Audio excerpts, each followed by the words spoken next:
Is it true that Mormons baptize dead people? Yes, things I thought were normal growing up Mormon. I can already see all the active Mormons in my comments. She is misrepresenting. Don't worry, baby. Unlike you, I'm actually going to give the truth and explain. The very first ceremony that you take place in as a Mormon is when you are a baby.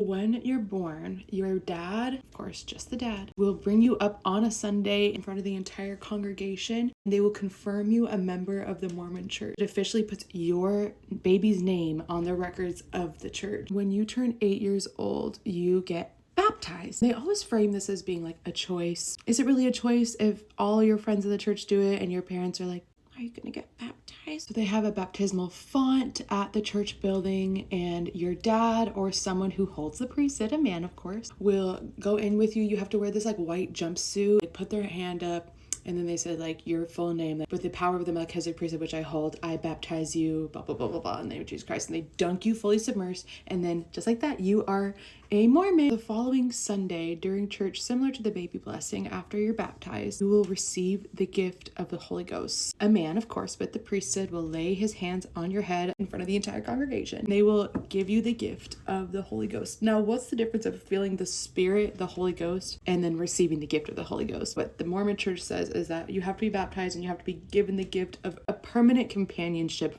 of the Holy Ghost. If you don't have that gift, you can just like sometimes feel it if you're like holy enough. I don't really get it. It's of course made up. Only for boys, when they turn 12, they are given the gift of the Aaronic priesthood, which is like beginner's level of the priesthood. Every Sunday in the Mormon church, we take sacrament where we break bread and water, not wine. The higher up boys will bless the sacrament, and then the 12-year-olds get to pass it around to the congregation all like holy. When boys turn 18, or like before they go on a Mormon mission, which men are like required to do in the church, by the way, they receive the highest level of the priesthood, which is called the Melchizedek priesthood, which is the one that lets them baptize people and perform like priesthood blessings. It lets them do everything they could ever possibly. We already talked about the temple stuff, which is initiatory. This is like the real culty shit. It's very smart of them to build up the rituals that you do so that when you get to the temple, you're less likely to be freaked out. In the temple, you do your endowment, initiatories, and you can get married and sealed to your spouse. Wendy, what about all the people who passed away before they could do all their Mormon rituals? Don't you dare worry. That's what the temple's for. In the temple, when you're 12 years old, you can do what's called baptisms for the dead. You have to wear all white, like the same thing that you wore to get baptized. It's really awkward because like they're kind of see-through, and so like you're in the water with like all these